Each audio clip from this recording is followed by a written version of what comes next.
You can't buy beauty. You can't buy credibility. You can't buy happiness. You can't buy common sense. But you can buy Pulp's different class. This is Mark's NOTCAST. This is episode 430, I think. And I'm talking about 30 years since Pulp's not best, but best-selling album, Different Class. Please understand, we don't want no trouble. We just want the right to be different. That's all. So 30 long years since this came out. And by the way, this is the best album of 1995. That means it's better than AC/DC's Ball Breaker, better than Iron Maiden's X Factor, better than Oasis, Blur, Björk, Massive Attack, and loads of other records released in 1995, of which I undoubtedly bought loads of them because it was one of the best years for music, and this is one of the best albums ever made. Is it my favourite Pulp album though? No. So if you want to watch the next hour whilst I talk about it, to find out whether it's my favourite Pulp album, you've got your answer. Just subscribe on your way out and have a lovely time watching yet another crime drama. I'm sure there is a murder somewhere in Britain that they haven't yet made an 8-part miniseries Netflix documentary about. Sorry, that sounded sarcastic, but I am good at it, apparently. Very good at it. I might be in representing Britain for sarcasm in the Olympics whenever that happens. So let's go back a little bit to 1995. This was the year where Pulp became absolutely bloody enormous. And I'm not going to lie, it was a very, very strange year. So right now I'm in the middle of doing a series of videos about what was happening 30 years ago. So I've done, obviously, Morrissey's Southpaw Grammar, Blur's The Great Escape, and Oasis's What's the Story, Morning Glory. And a little further back, Oasis's Second Coming. Now, 30 years ago, to me, if you went back 30 years after or before 1995, you get to 1965. And of course, you get the Beatles probably in the middle of their period of doing Revolver, Rubber Soul, stuff like that. So this is really strange to think that this is the midpoint between that and now. And I know I sound like Grandpa Simpson when I talk about modern music, because I'm kind of going, well, it's all weird and I don't understand it, and is that really singing? And I miss the days when Top of the Pops was on. But realistically, I'm old. I know I'm old. I prefer to think of it as experienced. There's plenty of new music that's out there that I listen to that's really good. Some of it I listen to and I go, well, that's not very good. Probably because they haven't got songs like I've Got No Hair, or songs like My Back Hurts When I Stand Up, or something. And so for me, Pulp's Different Class was the best album of 1995, whereas Oasis were celebrational and Blur were judgmental. Suede were emotional, and Suede, by the way, were brilliant, but they didn't do an album in 1995, otherwise that would be my album of 1995. Pulp was empathetic, it was sympathetic, and it felt lived, it felt real. You know, the songs on this album, the styles on this album, the lyrics on this album were all about things that were real to me. The world that I lived in, terraced houses, jobs, commuting, Friday and Saturday nights at the discos, Monday morning, going to work, trying to drag the night out a bit longer at the Bar Italia. All of those things were things that were happening to me at that point in my life. They still are, of course, apart from the going out on Friday, Saturday nights.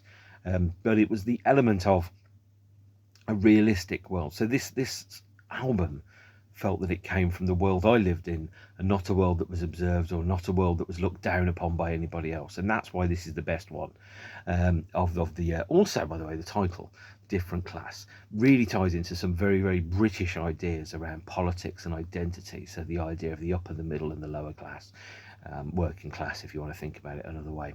So the upper class, well, that was kind of Blur looking down upon people. Then you've got the working class, which is Oasis and Pulp, and Suede kind of struggled a little bit in the middle. But there was also a thing around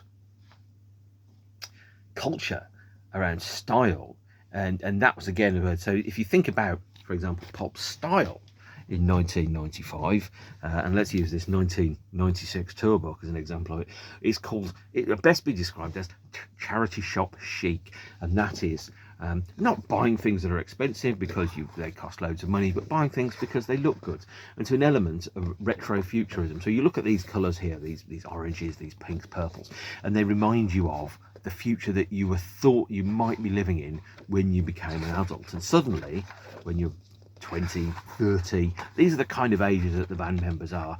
You're an adult, and you're sat there going, oh, so this what being an adult is. This is what being a grown-up is. It's about making decisions and paying tax and choosing your own clothes and deciding what washing powders to have. And there's like a huge impinging kind of air of respectability, or not respectability, but responsibility. Because, of course, as Spider-Man says, with great power comes great responsibility. Or as Mallrats has it, with no power comes no responsibility. But again, you look at the styles that are in here. That's charity shop chic.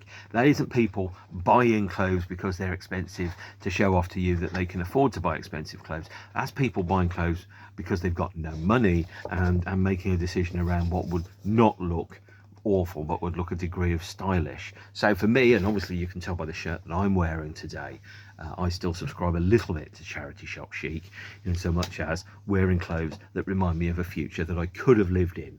And yeah, that's part of it. That was the world that I lived in 1995, and a lot of Pulp fans lived in, is that world of not having a huge amount of money, too much month at the end of your money, scrabbling around for bits of change, working out, well, if I get this pint, then I have to take this bus at this time, I can't afford a cab, or I'm going to walk home from the nightclub, those type of things, or do I get lucky, or whatever it's going to be. These are all the kind of decisions which run through different class like a stick of rock.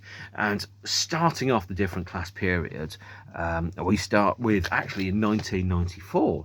So the first songs that were played live from different class were Common People and Underwear. And I think Common People was first played live 27th of August 1994, possibly a little earlier than that, at the Reading Festival. Underwear, I think, debuted around about 10th of July 1994 at the Dower Festival. So a lot of the songs on this album kind of started to turn up in 1994, right as the rest of the world was skirting the wave of Britpop. There was a very brief period before Definitely Maybe came out, maybe 2 or 3 days, when Common People and Underwear existed, and Pencil Skirt existed in the world, being played live at the Reading Festival that weekend. You come out of the Reading Festival, you buy your copy of Definitely Maybe, probably on cassette because it's cheapest, and all of a sudden you're in this new world. This world where, actually, after a long time of having to listen to wankers like Phil Collins talks and people like that do sad songs about miserable fish that won't fuck, is you end up kind of listening to it and going, that's about the world that I listen in, the world that I live in, the world that I experience. And the first song that was recorded, I think, from this period wasn't even released until the 2 CD deluxe edition of Different Class came out in about 2006. It's called We Can Dance Again. And We Can Dance Again was played live at the Theatre Royal, Drury Lane, when Pulp was supported by the Risible Menswear on Menswear's 5th gig. And apparently I didn't go. I don't know what I was doing that night, probably washing my hair in the days when I had hair. It was inspired by the Blake 7 theme tune, built on this spindly, supernatural, spacey, elegant synth riff. That was originally called, by the way, The End of the World. And they thought it might be a single, but in the end, it turned out not to be. In fact, apparently, according to the sleeve notes in here, Jarvis's mum repeatedly asked, when are you going to stick it out? Well, the answer was never. And it probably should have been a single, actually, come to think of it. We Can Dance Again. But it wasn't. And since it was only played live 2-3 times, maybe at most, it was kind of one of those songs that just disappears and ends up becoming a meme. You know, I listen to songs that the band haven't released yet, or songs the band haven't recorded.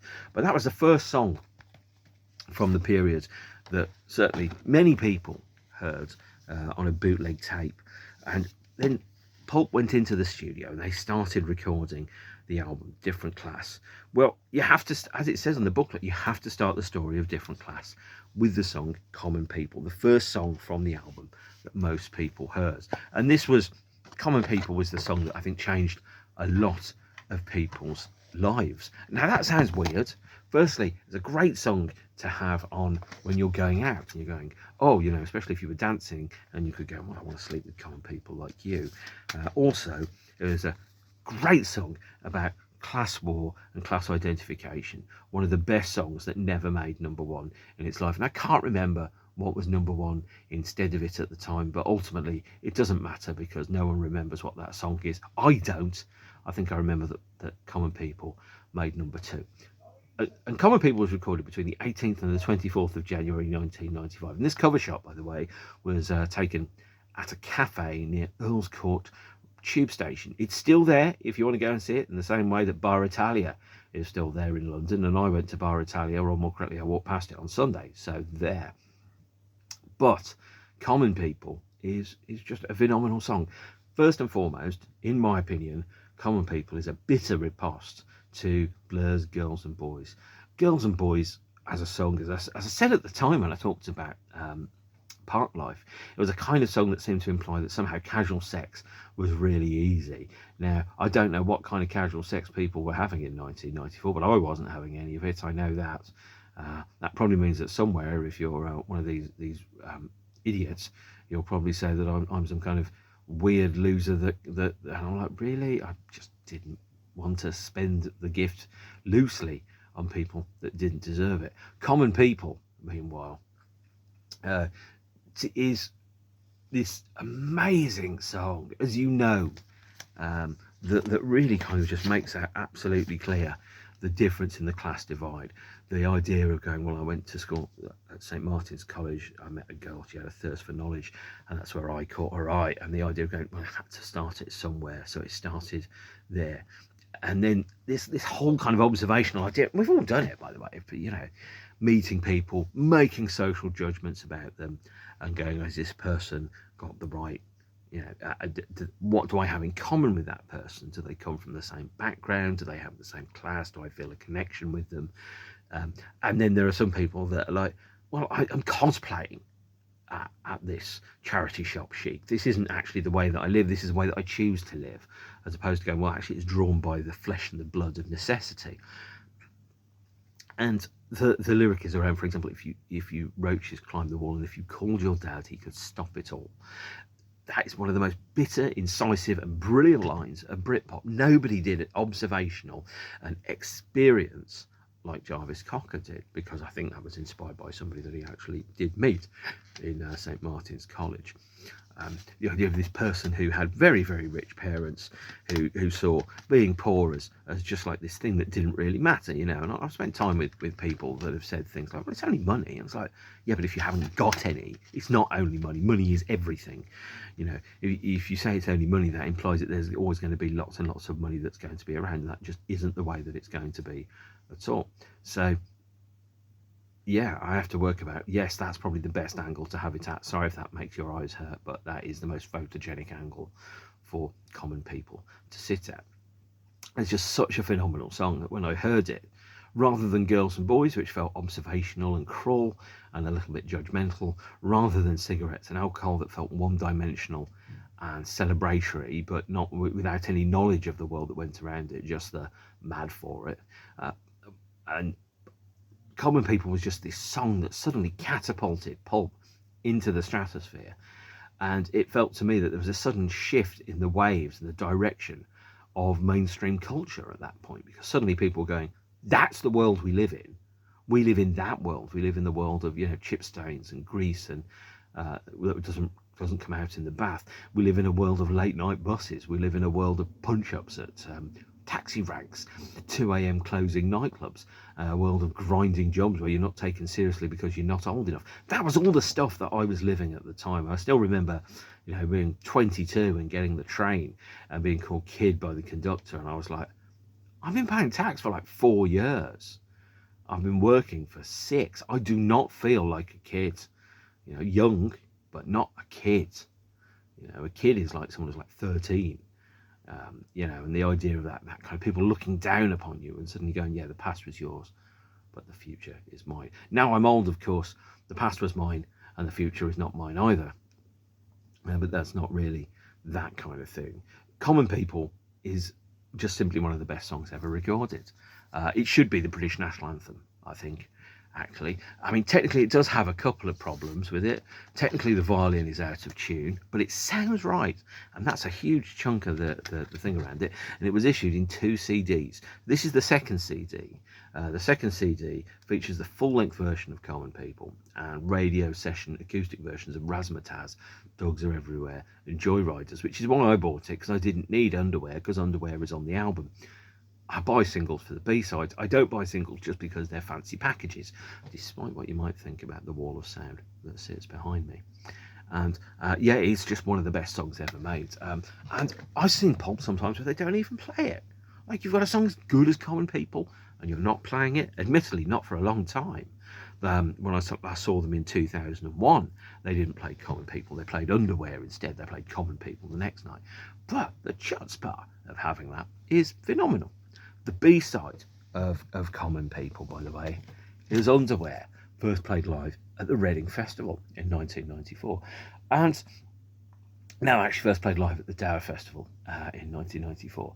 And was introduced by Jarvis at the Brixton, as this song is about going home with someone who seems like a good thing, but when you get to the actual nitty-gritty, you think you can't go through with this. How do you get out of that situation? As I've said to somebody, it's very easy to get a high body count if you've got low standards, which isn't how, I live my life. I'm boring and old, and I'm a YouTuber now, apparently, which is, according to BBC's Question Time, a career option. Although I've never made any money out of this. I think I've had a couple of pints bought me, but it's a very low return for the amount of effort I've stuck in. Works out at a pint for about every 200 hours, so that's an option. Bad paying career though, isn't it? Certainly couldn't put it on my passport as a job. And Underwear is just a great song. There's this line about, if fashion is your trade, then when you're naked, I guess that must mean that you're unemployed. And all the other lyrics that go with that album and that song, they're burnt into my memory. And there's always a thing, like there's a theory, isn't there, which mums always have, which is you should wear your best pants in case you get an accident. You don't want anyone to see you wearing bad pants. But I'm kind of going, well, pants are your underwear, and by the time somebody sees your underwear, one of two things has happened. Either the decision is pretty much done around whether people are going to see your underwear, or secondly, you're in hospital and you don't care what your pants look like because you're desperate to save your life or whatever, and be cut out of the accidents of the car and whatever it is. Common People was huge. Suddenly Pulp were huge. They had a number 2 hit single. You couldn't go anywhere without hearing about them, and suddenly I'm a bit of a snob. I spent a lot of time watching Snub TV, MTV's 120 Minutes.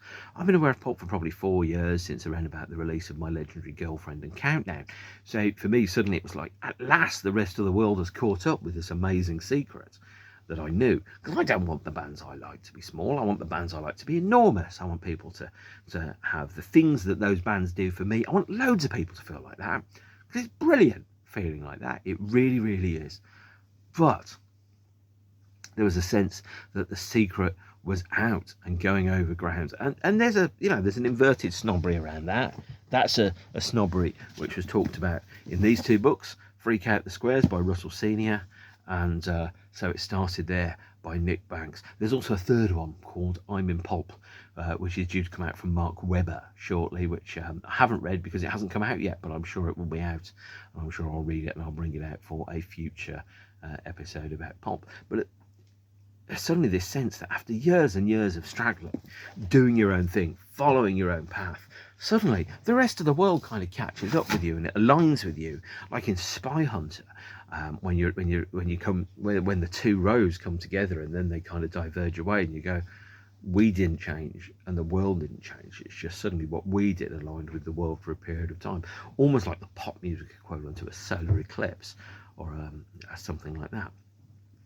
The second single that was released from the album is, well, actually it was two. It was Misshapes and Sorted for Ease and Wizz, but there was something more catastrophically brilliant that was about to happen around about the same time. So the band had been supporting Blur in America. They'd heard Girls and Boys every night. They'd written their response to it in Common People. And as Russell Senior said, Pulp specialised in being big in small places. And the idea of being the outsiders suddenly was no longer applicable. Pulp were a secret that everybody knew and that everybody could access. But not only that, they were suddenly catapulted to a position of not notoriety, but visibility. John Squire from the Stone Roses broke one of his not muscles, bones somewhere, and couldn't play guitar, which means that the Stone Roses had to give up their headline slot at the Glastonbury Festival in 1995. And with only a few days to go, Pulp were called up and asked if they were prepared to do it. And suddenly they went from recording an album on the back of a #2 hit single to being headlining Glastonbury with their album just about to go. It couldn't get any better. It was an opportunity pretty much gifted from the heavens. Common People had only come out in May. It got to #2. It was the opposite to Blur and Oasis. Suede and Pulp felt like they were living the life, and Blur felt like they were watching it, and Oasis felt like they were celebrating it from the bucket of alcohol. And although they'd been beaten by, and I've just checked, Robson and Jerome, by the way, by about 100 sales. Who remembers Robson and Jerome these days? As I said in my last episode, talking about Robson and Jerome's I Believe, I bet even Robson and Jerome forget they were in Robson and Jerome sometimes because they were shit. And the Roses pulled out of Glastonbury with days to go, so there was a #2 hit single. The band were just about to finish recording their album, and Pulp felt right. They were absolutely the right people to headline Glastonbury at that point in time. It was broadcast on the radio, it was broadcast on the television. There were only 4 TV channels, maybe 6 if you included Sky and possibly a couple of the cable channels. There was nothing like the 4,000 channels that we all have these days. The access was limited, so suddenly it was not only you're headlining Glastonbury, you're being broadcast on BBC Radio 2, you're being broadcast on BBC 2, you are everywhere. If people want to hear what's happening on a Saturday night and they can't hear the Stone Roses, they're going to hear you. So of course Pulp put forward and played probably one of the best gigs of their lives. They had suddenly got it. Although they'd never changed, they'd never become better, never become worse. They just suddenly, the spotlight of pop was shining upon them. And at Glastonbury, they debuted a number of songs. So they debuted this single, Misshapes. They debuted Disco 2000, Sorted Freeze and Wizz. Basically, their next 3 big hit singles. And instead of releasing 1 single, they released 2 singles on the same day, double A sides. I'm going to go at them in this order. So this is Pattern 9, 1995. So come out in September 1995. Sorted, Freeze and Wizz backed with Misshapes. And this features a wonderful booklet. This is the kind of booklet that you should get in albums, really. Is like an idea to make a pattern there, a simply fuss-free jacket, which you can make, cut out and keep. If any of you did it, you wasted a CD insert. But then also photos of the 6 band members. So there you are. And is it fascinating to live in this world at this point in time? Misshapes is, again, an amazing song, the perfect song for the time. Misshapes, misfits, raised on a diet of broken biscuits. And if you don't know what broken biscuits are, by the way, broken biscuits are functional. They just don't look as good as everything else. A perfect analogy for Pulp, because misshapes are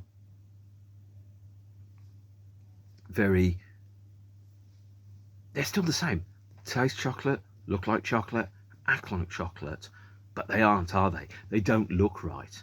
And it's like, well, it's not about judging people on things that aren't appearance, but judging people upon what is quality and what is the ingredients, not upon the aesthetics and the appearance. Because as we all know, appearances can be deceiving. And with misshapes, again, it was that idea of going, we don't want drugs, we don't want guns, we just want the one thing that you won't allow us, and that's our lives. Yeah, the lyric is very much, and the video, by the way, very much reflects and is prescient of the change that was about to happen in nightclub culture. So suddenly, I was going to indie clubs and I was wearing band t-shirts, and suddenly the kids that would bully me would turn up. And there's nothing you can do about that, really. You can't say, because obviously, firstly, I want everyone to enjoy it and I want everyone to have the same thing.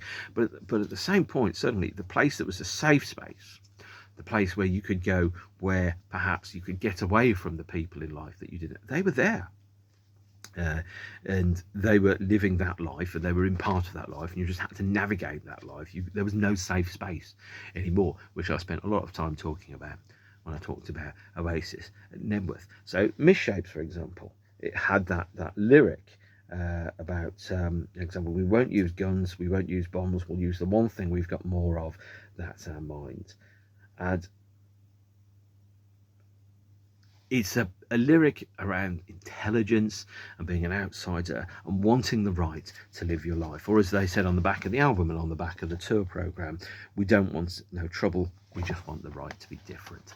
That's all. That's what Misshapes was about. It's just the idea of being, we're still human, we've still got rights and ideas and an identity, and we'd still, we still deserve the same things that everybody else does, just because we look different, or our sexual orientations are perhaps slightly more ambiguous, or we don't wear sports outfits or whatever, or we don't look the way that you want to, or we don't have moustaches.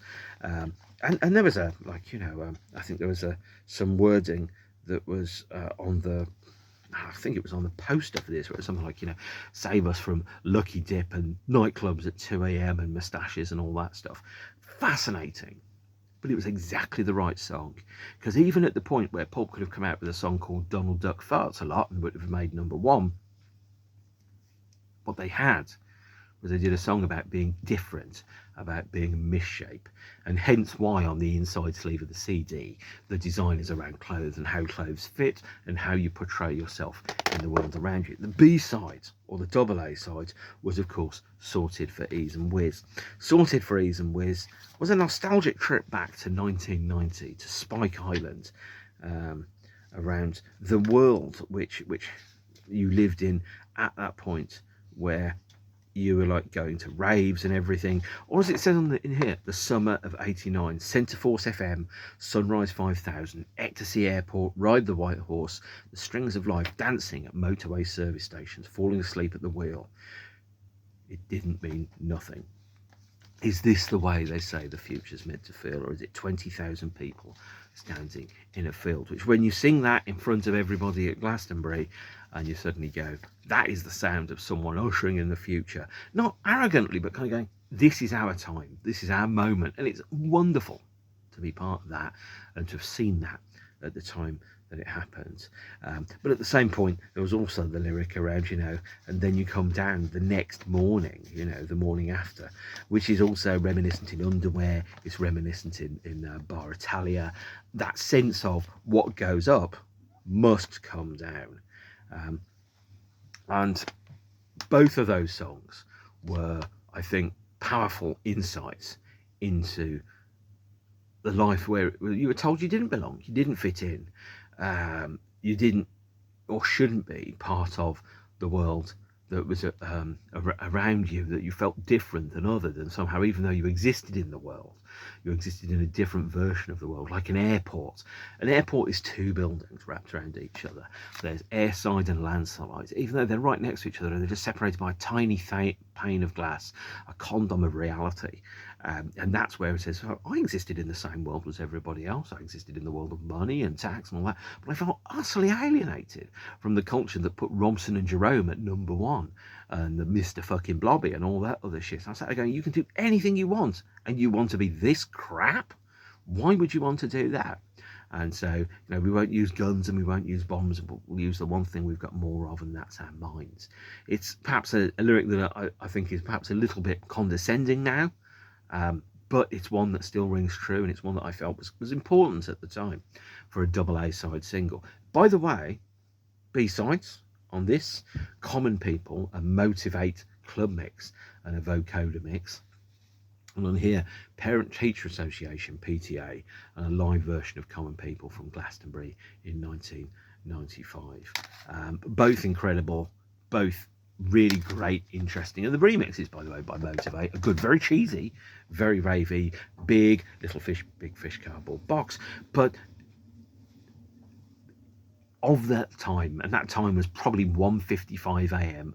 on the 28th of July 1995 in Snob's nightclub in Birmingham, in the big room, not the small one, because the small one was playing something like Shootout by the James Taylor Quartet, and the big one was playing Common People as the last song, so everyone could decide whether they wanted to sleep with somebody like you. All right.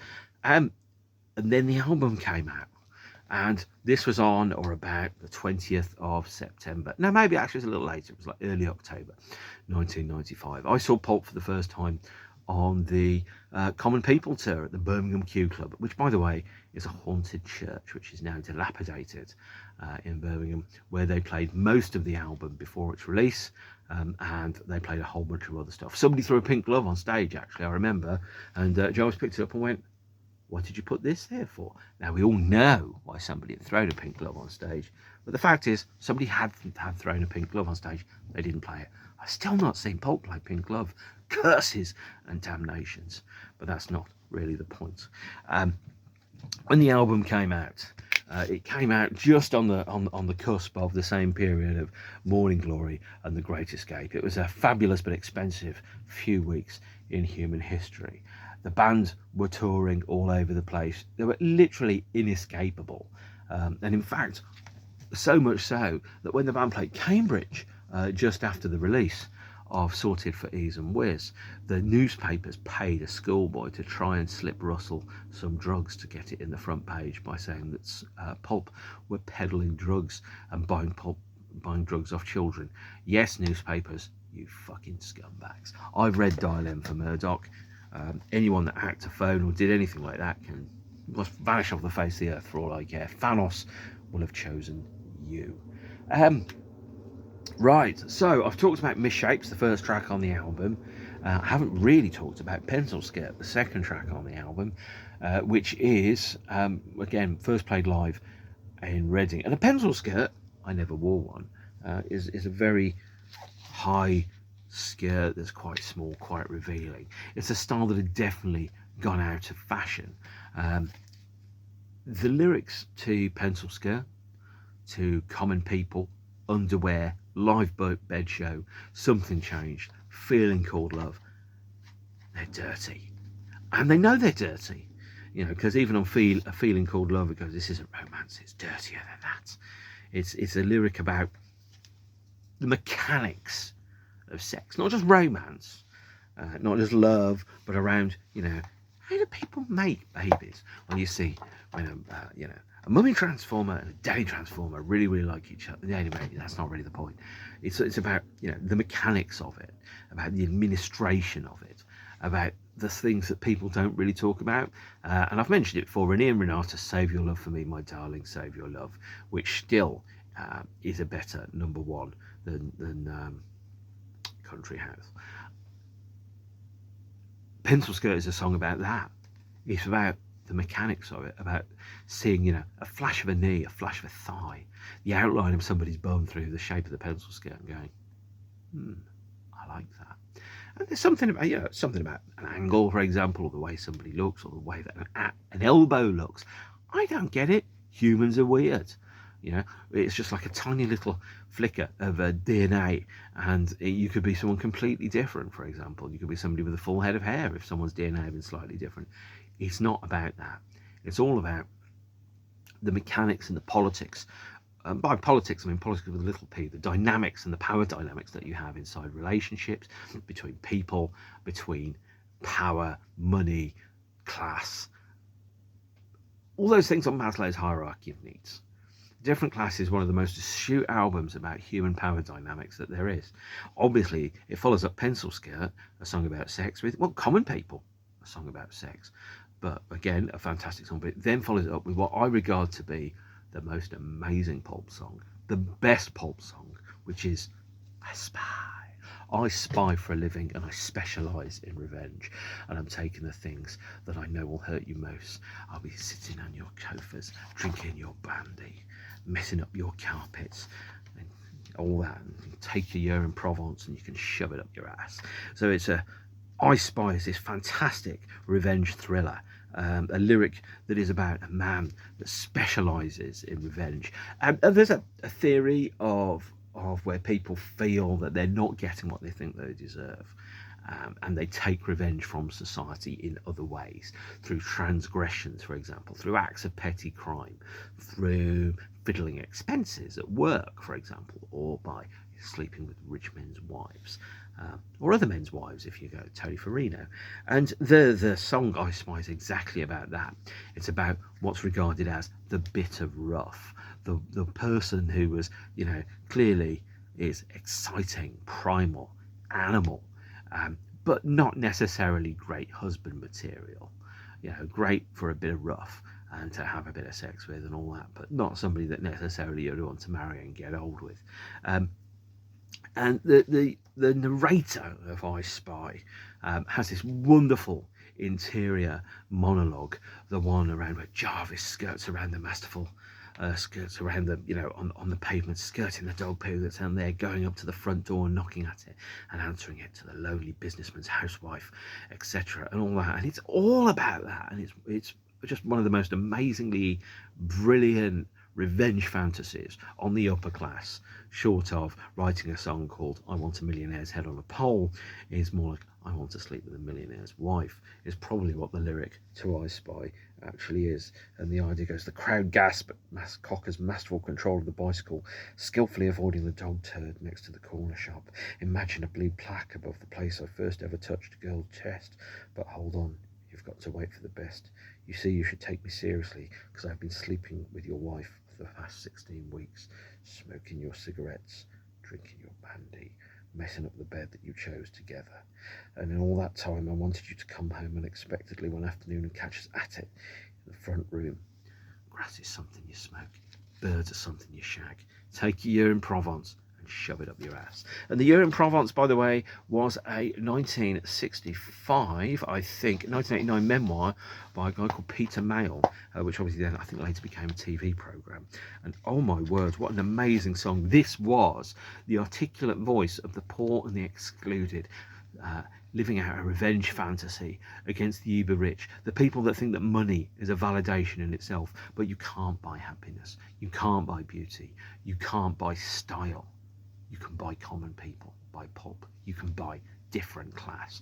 And that is where the album itself becomes this masterful kind of class treatise on the nature of power and capitalism, poverty, inequality, and the fact that actually, yeah, poor people, we have feelings, and we have ideas, we have thoughts, we have emotions, and we have desires as well. Misshapes, misfits, raised on a diet of broken biscuits. That's who we were, and that's who I am. And you don't forget that. There are some people that think about, well, if you experience something, like for example, if you experience poverty, everyone else has to experience poverty because it didn't do me any harm. And then there are the other people that go, I experienced poverty and it was so horrible, nobody else should ever experience it ever again. And that's the difference between empathy and cruelty. And there is too much cruelty in this world, too little regard for other people as anything other than NPCs. And sometimes, especially certain less desirable human beings, regard other humans as NPCs, non-playable characters, objects to be manipulated on a board, to be lied to be deceived, and to be treated as if they don't matter, because frankly it's what's called an externality in capitalist terms. An externality is something that happens to something that's external to the organisation, and so it doesn't matter, it doesn't hurt the organisation, so it doesn't matter.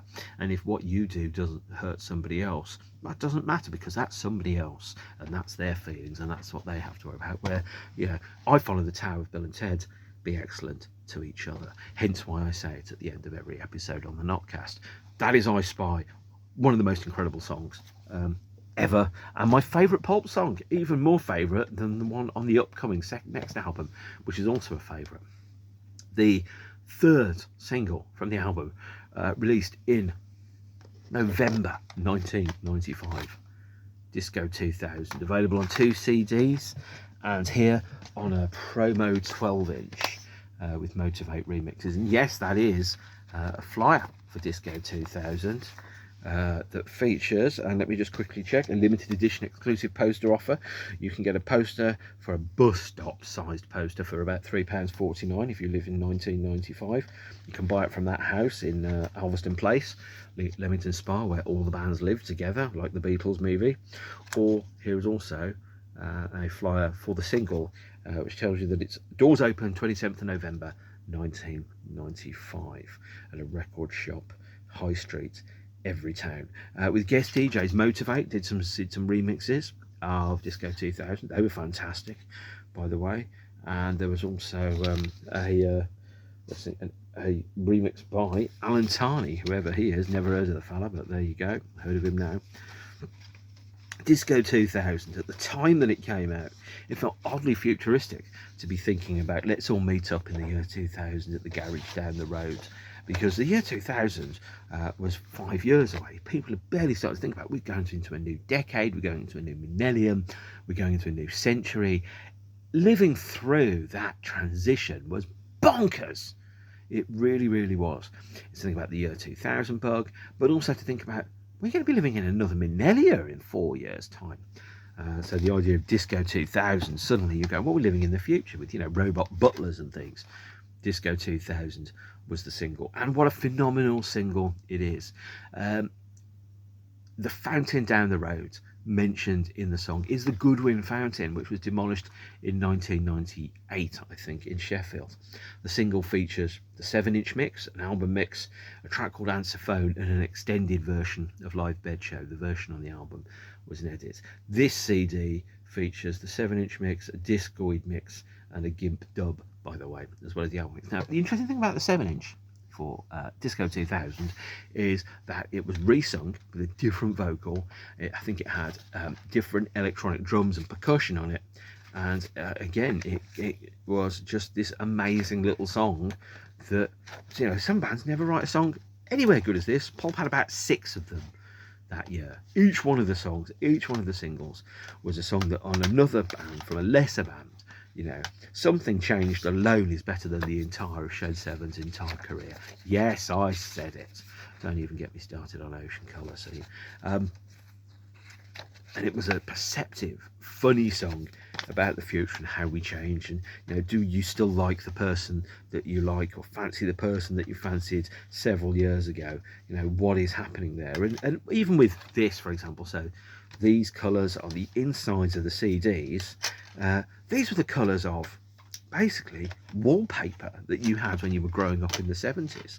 So these were the type of wallpaper colours you would have in your house in the 70s, which would go, that's what the future could look like when you were in 1973, for example.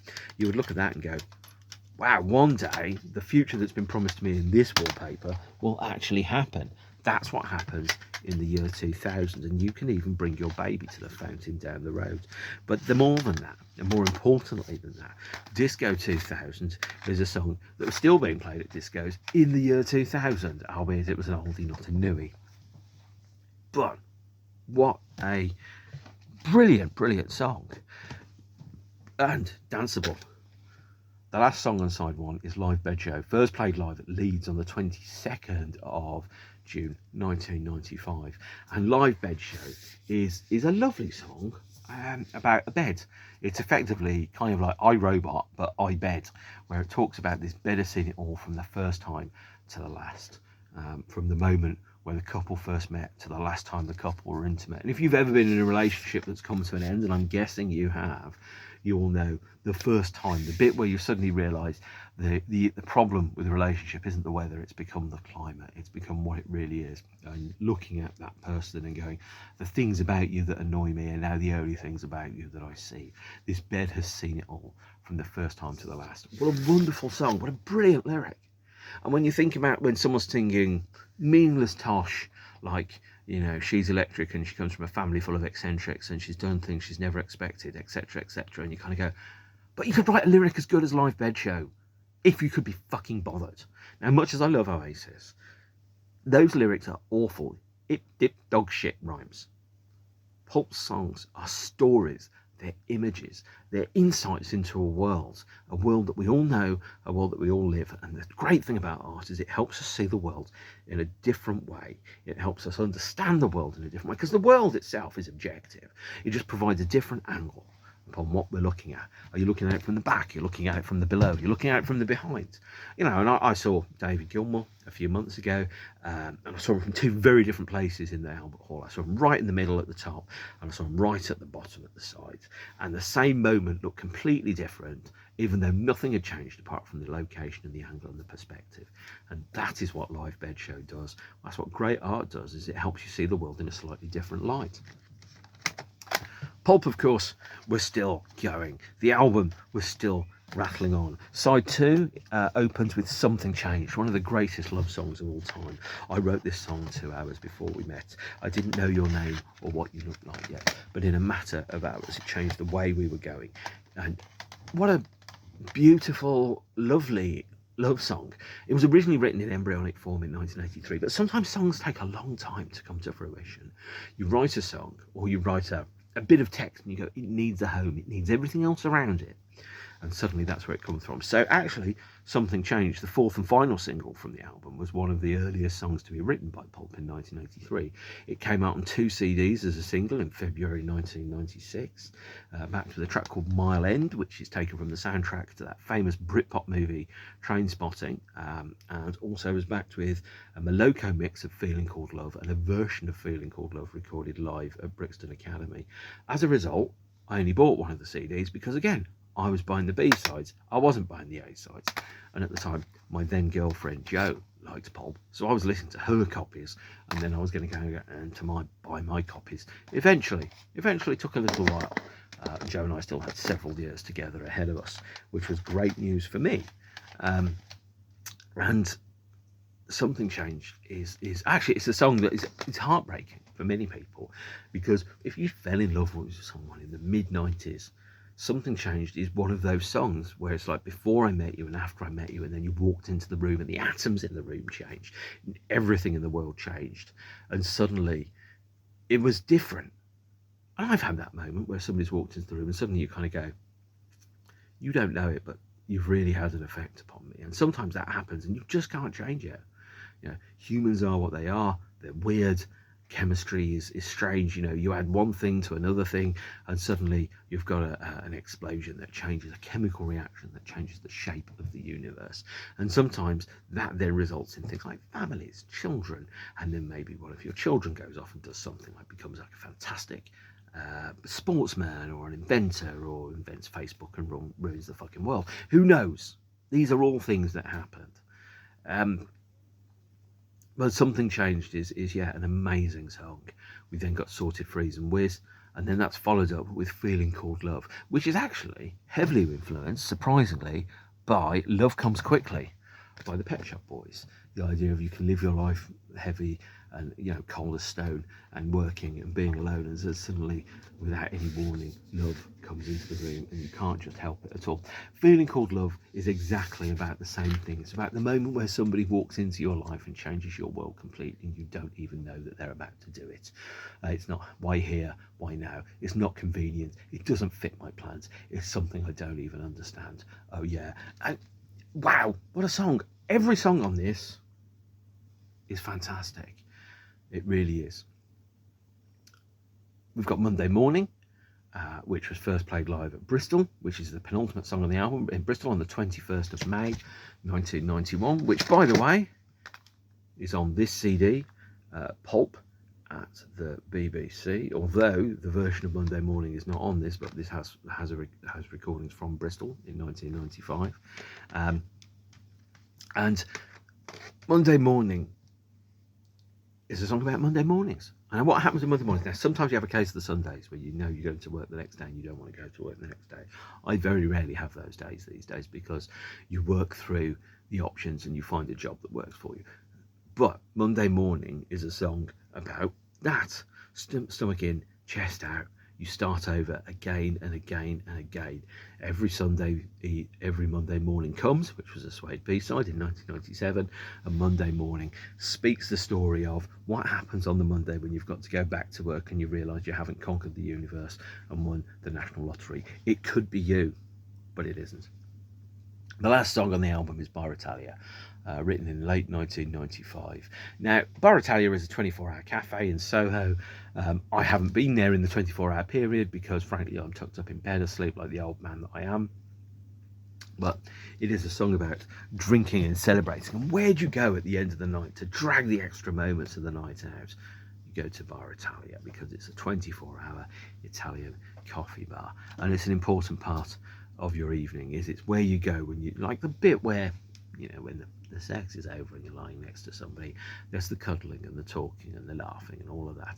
That's as important a part of it, the aftercare, as to quote the Jeremy Kyle show, as the actual event itself. And it's important to get right. That is Different Class. That is one of the best albums. That is the best album of 1995. An album that starts about going to a disco and ends in the cafe at the end of the night before you get the taxi at the night bus home. It goes through the whole gamut of emotions, the sex, the loneliness, the desire, the class that sits into that. And even by the implication of the title, Different Class, it just suggests that there's a divide that sits at the heart of reality that can't be overcome. Even so, all these things about give us your poor and your needy and we're all equal and everyone has access to the law, and it's going, yeah, but it's all defined by money, and it's all defined by work and freedom and everything that you do. It was a wonderful time to be a fan of Pulp. But Pulp went from a band that were playing 1,000 people to 10,000 people. You know, in December, on December the 8th, 1995, they were playing the Melkweg in Amsterdam. Capacity 620 people. Tiny venue. Here is a bootleg CD, Cock a Hoop, which was recorded there. On the 20th of December, they were headlining Brixton Academy for the Ultimate Live, or Feeling Called Live VHS, which this is the DVD edition of it. By the time they got to February 1996, Pulp were in arenas. They were playing to 10,000 people a night. And it was bizarre to see this band, which I knew and loved and supported, albeit from a distance, because I couldn't afford the £3.50 to see them supporting St Etienne at Leicester University in January 1993. Oh boy, do I regret that. This band was suddenly playing arenas, but the point is, you take it while you can get it. This is your one shot. Don't blow it, because otherwise, you know, and especially when you've spent 10 years as a band toiling in obscurity, when you suddenly get that opportunity to conquer the universe, become master of the universe, you are going to take it, because you've been working all your life towards this. And it's that, or you go back to the dole queue on Monday morning and you can't afford to go and go to the Disco 2000, and you have to end up eating broken biscuits and cutting the mould off bread and all those type of things. It was a fabulous period. In 2006, oh, hang on, actually, that reminds me, there's a couple of other things. In 1996, late 1996, Common People got reissued in mainland Europe with a slightly different remix, backed with Do You Remember the First Time, Babies and Mile End. This is a copy of the German CD single, which is signed by Candida and Mark from the band. Jarvis signed my copy of My Legendary Girlfriend, by the way. But there was more, because in 2006, 5 years after the band split, there was the Different Class Deluxe Edition. This features on a second CD. It features Common People at Glastonbury, the B-sides Mile End, PTA. It features Answer Phone, and it features demos of Paula, which was written in December 1995, Catcliffe Shakedown, which was about pudgy kids in shorts, and those loads of kids later appear on a track called The Wicker Man, and a track called Don't Lose It, which was just released, just missed the LP. And by the time it had a slot on the B-side, it was too late, and the band had manoeuvred beyond it. There was also the demo of We Can Dance Again, a cover version of Thin Lizzy's Whiskey in the Jar, a Nick Cave vocal of Disco 2000, and the vocoder mix of Common People, which was on, I think, one of the CD singles of Sorted, Freeze and Wizz. This was such a stranger period to be a fan of the band, because we came into it. The band were these obscure enemy darlings, and they were great, but they weren't setting the world on fire. They might be now touted for great things next. And suddenly they came out of the other side of it. They'd had a #2 single. They'd headlined Glastonbury. They were headlining V96 in Chelmsford. Jarvis had taken to wearing a gorilla suit at festivals so he wouldn't get recognised when he was walking around.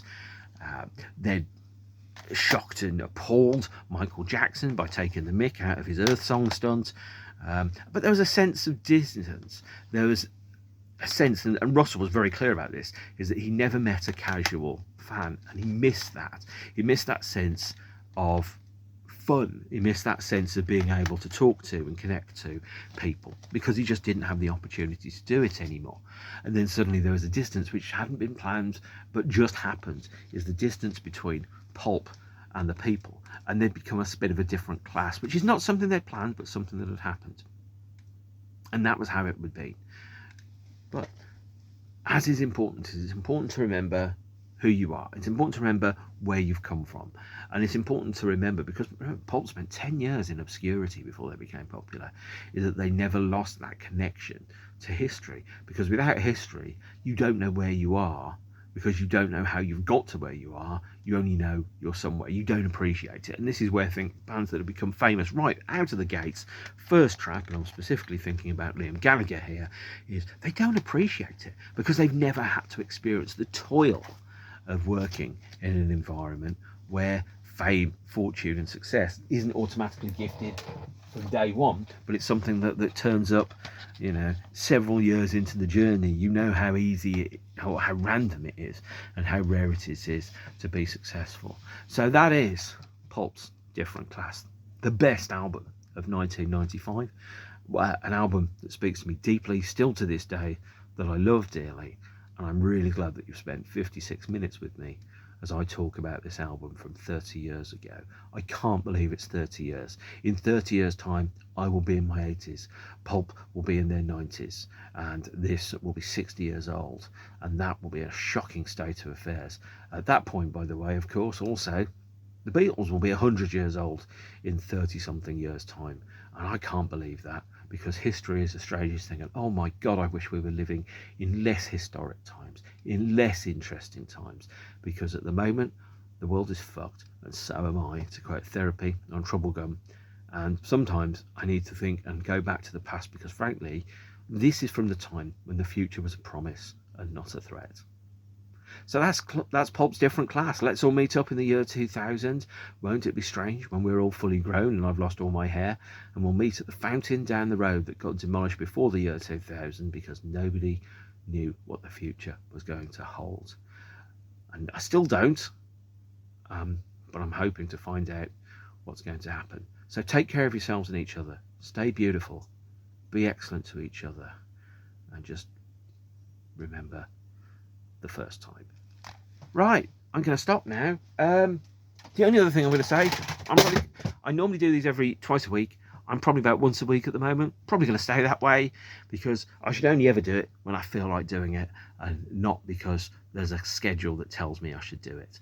And so there you go. And if there's one thing we need to resist, it's the tyranny of clocks. So set yourselves free.